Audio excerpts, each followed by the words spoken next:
안녕하세요. 열린시장 상한가를 잡아라 한은정입니다. 미국 연방정부의 재정지출 자동 삭감 조치인 시퀘스터가 공식적으로 발표가 됐습니다. 자, 이대로라면 미국 연방정부 앞으로 7개월간 지출을 850억 달러, 우리 돈으로 90조 원가량 줄여야 하는 상황인데요. 이 밖에도 앞으로 10년간 1조 2천억 달러의 예산 적자를 추가로 줄여야 합니다. 자, 치러야 할 대가도 만만치 않습니다. 이번 시퀘스터 발동으로 인해서 올해에만 약 70만여 개 일자리가 줄어들 것으로 예상되고 있고요. 미국 GDP 성장률 0.5%포인트가량 줄어들 것으로 예상이 되고 있습니다. 자, 미국 정치권에서는 시퀘스터 발동을 막기 위한 막판 정치 협상을 벌였지만 이 성과는 나오지 않은 상황인데요. 버락 오바마 미국 대통령이 여전히 추가 협상에 대한 의지를 불태우고 있어서 이번 주 시장의 관심은 시퀘스터 협상 여부에 달려 있을 것 같습니다. 자, 열린시장 상한가를 잡아라와 함께 하시면서 이번 주 오늘장 전략 세워보시길 바랍니다. 자, 지난주 뉴욕 증시 강법 수준에서 마무리가 됐는데요. 오전장 한때 투매가 일면서 충격에 휩싸이는 듯 했지만 이내 후장에서 낙폭을 모두 줄이면서 소폭 상승세로 마감이 됐습니다. 자, 오늘장 우리 증시에는 어떤 영향을 미칠지 해외 증시 포인트로 짚어보겠습니다. 최하나 기자입니다. 네, 3월 첫 뉴욕 증시는 상승하는 흐름을 보였습니다. 하루 만에 반등했었는데요. 미국의 시퀘스터 발동 우려에도 불구하고 상승 마감했습니다. 미국에서 발표된 제조업 지수 등 경기 지표가 호조를 보이면서 상승을 이끌었는데요. 그럼 먼저 종가부터 확인하겠습니다. 네, 먼저 다우존스 지수입니다. 어제 0.25% 오르면서 14,089포인트의 장을 마감했습니다. 네, S&P 500 지수도 1,500선을 넘어섰는데요. 역시 0.23% 오르면서 1,518포인트 의 거래를 마감했습니다. 기술주 중심의 나스닥 지수도 역시 상승폭을 확대했습니다. 0.3% 오르면서 3,169선의 장을 마감하는 모습 볼 수 있었습니다. 네, 그럼 미국발 이슈부터 살펴보도록 하겠습니다. 네, 미국에서 발표된 제조업 경기 지수가 확장세를 보였습니다. 네, 시퀘스터 발효에도 불구하고 제조업 경기 지표는 확장이었는데요. 미국 공급관리자협회에 따르면 2월 제조업 지수가 54.2를 기록해서 2011년 6월 이후 최고치를 경신했습니다. 이는 전달보다 또 시장 예측치보다 웃돈 수치인데요. 이 ISM 제조업 지수는 50을 넘으면 확장, 미만이면 위축을 의미합니다. 그만큼 시장이 확장됐다는 의미를 볼 수 있었고요. 또 미국 상무부의 발표가 있었습니다. 지난 1월 미국 소비 지출이 전월보다 0.2% 올랐습니다. 11월 이후 3개월 연속 증가하는 추세였는데요. 이는 시장 예상치와는 일치하는 흐름이었습니다. 기업발 소식도 보겠습니다. 최근 하락세를 보였던 애플이 아이폰 판매 둔화 우려에서 2.2% 정도 또 급락하는 모습을 볼 수 있었는데요. 52주 신저가를 새로 쓰는 모습이었습니다. 네, 이렇게 하락 마감하는 기업들이 많았는데요. 상승 마감한 다우존스 지수의 업종별 그리고 종목별 등락도 살펴보도록 하겠습니다. 네, 먼저 차트의 흐름부터 보겠습니다. 다우존스 지수입니다. 장 초반에는 하락폭을 늘려갔습니다. 시퀘스터 발동 우려에 좀 불안한 모습을 보였었는데요. 등락을 거듭하는 혼조세가 이어가다가 다시 상승폭을 확대했습니다. 경기 지표가 상승하는 흐름을 보이면서 장 상승에 도움을 줬는데요. 네, 업종별 등락도 살펴보겠습니다. 업종별로도 상승하는 업종이 우세했습니다. 네, 기술주가 0.9% 그리고 통신주가 0.6%대 오르는 모습 보였고요. 이어서 금융주도 상승 흐름 이어갔습니다. 네, 기술 산업 섹터는 0.3% 하락하는 모습을 보였는데요. 네, 업종별 등락 보셨고요. 종목별 등락도 살펴보도록 하겠습니다.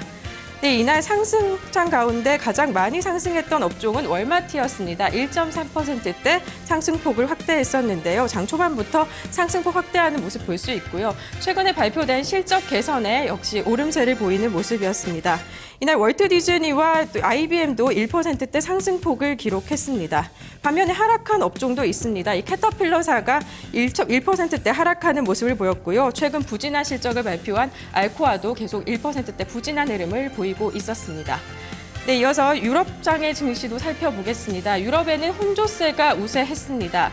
유럽에서는 영국장만 상승하는 흐름을 보였고요. 프랑스와 독일은 하락하는 추세를 보였는데요. 부진한 경제 지표의 우려가 컸습니다. 그럼 먼저 유럽의 종가부터 확인해 보도록 하겠습니다. 네, 유럽장의 종가입니다. 까크 지수부터 등락을 보겠습니다. 0.61% 하락하면서 3,699선에 마감을 했고요. 네, 닥스 지수 역시 하락했습니다. 0.43% 하락하면서 7,708선에 거래를 마감했습니다. 네, 유일하게 상승한 증시입니다. 영국의 푸츠백 지수만 0.28% 오르면서 6,378선에 마감하는 모습을 볼 수 있었습니다. 네, 그러면 유럽발 이슈도 살펴보겠습니다. 미국과는 좀 대조적이었는데요. 제조업 경기 지표가 좀 부진하게 나타났습니다. 네, 마켓의 발표에 따르면요, 영국의 2월 PMI가 47.9를 기록해서 지난달 50.5보다 하락하는 추세를 보였는데요. 이는 지난해 11월 이후 첫 위축세를 나타낸 것입니다. 또 하나의 악재도 있습니다. 유로존의 실업률이 사상 최고치를 경신했는데요. 유럽연합 통계청의 유럽 스타트의 발표에 따르면요, 1월 실업률이 11.9%를 기록했다고 합니다. 이는 관련 통계가 실시된 1995년 이후 최고치를 기록한 것이기도 한데요. 이어서 기업의 소식도 살펴보겠습니다. 네, 올드뮤추얼은 금융기관인데요. 이 시장 전망을 넘는 실적 발표에 4%대 급등하는 모습 볼 수 있었습니다. 네, 그럼 먼저 프랑스 까크 지수의 자세한 등락부터 살펴보겠습니다. 프랑스 까크 지수입니다. 먼저 차트의 흐름 보시죠. 역시 장 초반에는 상승폭을 확대했었지만 이내 낙폭을 확대하면서 하락하는 움직임이 뚜렷했었습니다. 종목별 등락도 살펴보겠습니다. 이 종목별로도 하락하는 업종이 우세했었는데요. 이날 통신주가 좀 부진한 흐름을 보였습니다. 그래서 프랑스텔레콤이 1.51%대 하락하는 모습을 볼 수가 있고요. 이어서 프랑스텔레콤이 하락하는 모습을 볼 수 있고요. 이어서 다른 업종들도 하락하는 추세를 볼 수가 있었습니다. 네, 이어서 독일의 닥스 지수의 흐름도 살펴보도록 하겠습니다. 닥스 지수 역시 전반적으로 부진한 흐름이 영국, 프랑스 장과 비슷했습니다. 까크 지수의 등락과 비슷한 흐름인데요. 장 초반에는 상승하다가 하락폭 늘리다가 다시 회복하는 듯 했지만 역시 부진한 흐름이었고요. 먼저 업종별 등락부터 살펴보겠습니다.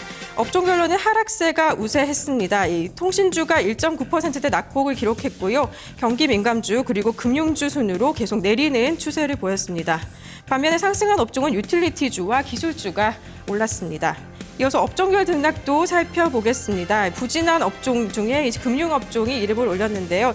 이 커머스뱅크 1.62%대 낙폭을 기록하는 모습을 볼 수가 있었고요. 또 하나의 금융주죠. 이 도이치뱅크도 4%대 낙폭을 기록하면서 부진한 흐름을 이어갔습니다. 역시 통신주도 부진했었는데요. 도이치텔레콤도 1.93%대 내리는 모습 볼 수 있었습니다. 네, 이어서 영국의 푸츠백 지수도 살펴보겠습니다. 유일하게 상승한 장이었습니다. 영국의 푸츠백 지수의 등락도 살펴보죠.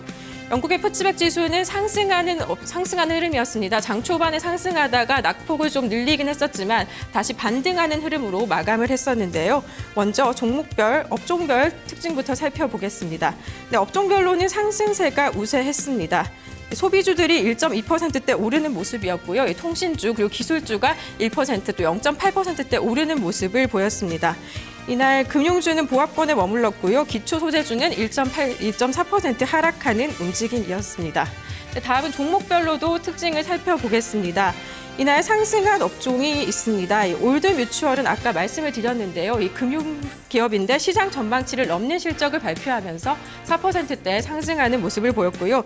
뒤를 이어서 캐피타사도 4%대 올랐는데요. 이는 영국 공공기관의 통합 서비스를 제공하는 기업인데요. 이 골드만삭스의 매수 추천에 힘입어서 4%대 상승하는 흐름을 볼 수 있었습니다. 반면에 하락한 업종도 있습니다. 금융주가 부진했었는데요. 로이즈뱅킹그룹과 바클레이사는 1%대 낙폭을 기록하는 모습이었습니다. 네, 이렇게 유럽과 뉴욕의 증시는 엇갈리는 모습을 보였었는데요. 오늘 국내 시장에는 어떤 흐름을 보여줄지 살펴보도록 하겠습니다. 먼저 긍정적인 흐름입니다. 미국의 경제 지표가 호조가 됐고요. 또 2월의 소비자 심리 지수도 개선되는 흐름을 보여서 투자자들의 심리를 자극할 것으로 보입니다. 이 반면에 유럽 증시와 뉴욕 증시에서 부담을 줬던 재료는요. 역시 미국의 시퀘스터 발동에 대해서 살펴볼 수가 있습니다. 이 오바마와 공화당의 협상이 결렬되면서 지난 1일부터 지출 삭감이 시작이 됐는데요. 이 세계 경기에 미치는 영향 살펴봐야 될 것 같고요. 또 미국을 제외한 유로존을 비롯한 이 세계 각국에서의 제조업 지표가 좀 부진한 흐름을 보이고 있습니다. 이 흐름도 좀 악재로 작용할 것으로 보입니다. 지금까지 해외 증시 포인트였습니다.